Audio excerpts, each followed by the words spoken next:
आणि यानंतर पुढची बातमी पाहूया। बातमी आहे पुण्यातल्या मुंढवा जमीन प्रकरणातली। अमेडिया कंपनीकडून काल नोंदणी आणि मुद्रांक विभागाकडे सुरू असलेल्या सुनावणी दरम्यान काल म्हणणं मांडण्यात आलं। अमेडिया कंपनीकडून पहिल्या व्यवहाराचं मुद्रांक शुल्क भरण्यास नकार दिला गेलाय। आम्हाला मुद्रांक शुल्क भरण्यास मिळालेली सूट योग्य होती असं अमेडिया कंपनीचं म्हणणं आहे। तसा त्यांचा दावा आहे। अमेडिया कंपनीला पहिल्या व्यवहाराचे 21 आणि दुसऱ्या व्यवहाराचे 21 असे एकूण 42 कोटींचं मुद्रांक शुल्क भरण्यास सांगितलेलं आहे।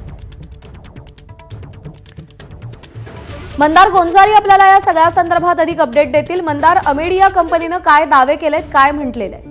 अमेडिया कंपनीने असा दावा केलाय की त्यांना मुद्रांक शुल्क भरण्यापासून जी सवलत मिळालेली होती ती योग्य होती।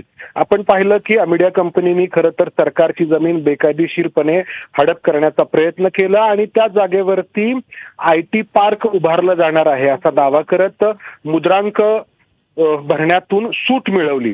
मात्र पुन्हा हे सगळं प्रकरणच बोगस असल्याचं लक्षात आल्यानंतर नोंदणी आणि मुद्रांक विभागाने पहिल्या व्यवहाराचे 21 कोटी आणि दुसऱ्या व्यवहाराचे 21 कोटी असे 42 कोटी रुपये मुद्रांकाच्या स्वरूपामध्ये अमेडिया कंपनीला भरायला सांगितलेले आहेत।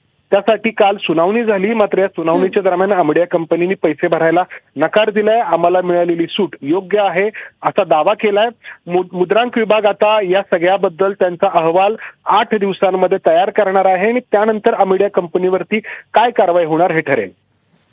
मंदार, धन्यवाद दिलेल्या माहितीसाठी।